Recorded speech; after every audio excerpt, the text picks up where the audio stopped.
O livro Macunaíma começa assim, gente. No fundo do mato virgem nasceu Macunaíma, herói de nossa gente. Era preto, retinto e filho do medo da noite. Houve um momento em que o silêncio foi tão grande, escutando o murmurejo do Uraricuera, que a Índia Tapanhumas pariu uma criança feia. Essa criança é que chamaram de Macunaíma. Já na meninice, fez coisas de sarapantar. De primeiro, passou mais de 6 anos não falando. Se o incitavam a falar, exclamava: "Ai, que preguiça!" e não dizia mais nada. Ficava no canto da maloca, trepado no jiral de paxiúba, espiando o trabalho dos outros, e principalmente os 2 manos que tinha, Maanape, já velhinho, e Jiguê na força de homem. O divertimento dele era decepar cabeça de saúva. Vivia deitado, mas se punha os olhos em dinheiro, Macunaíma dandava para ganhar vintém. E também espertava quando a família ia tomar banho no rio, todos juntos e nus. Passava o tempo do banho dando mergulho, e as mulheres soltavam gritos gozados por causa dos guaimuns, diz que habitando a água doce por lá. No mucampo, se alguma cunhatã se aproximava dele para fazer festinha, Macunaíma punha as mãos na graça dela. Cunhã se afastava. Nos machos, cuspia na cara. Porém, respeitava os velhos e frequentava com aplicação a murua, a poracê, o torê, o pacorocô, a cucuicogue, todas essas danças religiosas da tribo. Bom, como vocês podem ver, tem uma forte influência das vanguardas europeias aqui. Primeiro, que o Macunaíma nasceu numa mata virgem, né?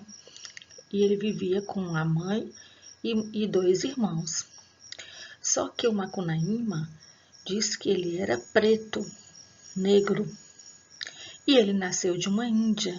Então aqui já vem a influência do surrealismo, né? Diz que o Macunaíma era uma criança feia. Bom, o Macunaíma é o herói do nosso povo, da nossa gente, do povo brasileiro. E um herói, geralmente ele tem qualidades positivas: beleza física, coragem, generosidade, bondade. E o nosso herói, ele tem características contrárias. Ele é o anti-herói. Diz aí que ele é feio, que ele é preguiçoso. Ele é tão preguiçoso que ele passou mais de 6 anos sem falar, porque não queria. Né? Que se alguém estimulava para que ele falasse, ele dizia: "Ai, que preguiça". E diz também que ele ficava só olhando os outros trabalharem, os irmãos trabalharem, que ele era mau, que o seu divertimento era decepar a cabeça de saúva. Saúva é um tipo de formiga. Que ele era interesseiro, mas se pusesse os olhos em dinheiro, aí vem aqui um ditado popular, que diz, bem antigo: "Dandar para ganhar vintém", ou seja, por dinheiro fazia qualquer coisa, né? E também que ele era safado, porque ele ficava embaixo d'água, colocando as mãos nas graças das cunhatãs das Índias, né? Quando estavam tomando banho nus no rio. E que ele era aproveitador, interesseiro, preguiçoso, mau, né? Qualidades negativas. Ele é o anti-herói, né?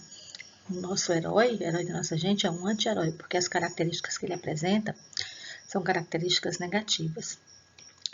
E você vê também que na escrita aqui do Mário de Andrade, ele vai usar várias palavras indígenas, vai aparecer ao longo do livro palavras de origem africana, palavras de outras línguas, tudo fruto das pesquisas dele, ele vai incluir nesse livro.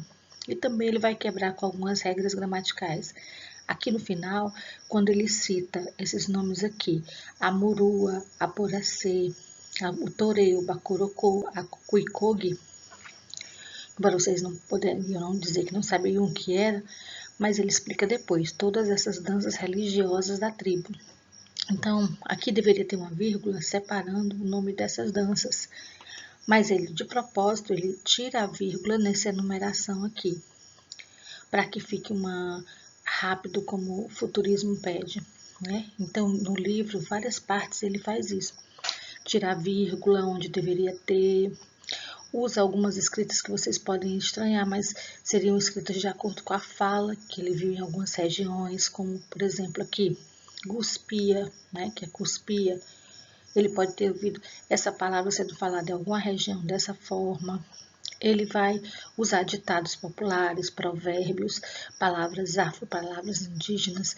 Ao longo do livro aparecem personagens folclóricos como o Curupira, aparecem lendas indígenas. Por exemplo, o Macunaíma, ele vai para São Paulo em busca de um amuleto que ele teria ganho da sua companheira, a Si. E esse amuleto que se chama Muiractã, eu tenho até um aqui para mostrar para vocês. Essa Muiractã eu comprei quando eu fiz uma viagem a Belém, no norte, né? Belém do Pará. Então, é um amuleto que seriam as índias chamadas Icamiabas, índias guerreiras que produziam esses amuletos em vários formatos. O principal era esse formato aqui, o formato de sapo. Então, no livro tem essa lenda, esse amuleto, que o personagem do Macunaíma perde esse amuleto e sai em busca da Muiractã e vai parar na cidade de São Paulo. Então, tem também a parte urbana, onde ele vai se deparar com o progresso, com as máquinas, né? Toda influência, muita influência do futurismo. E ele vai.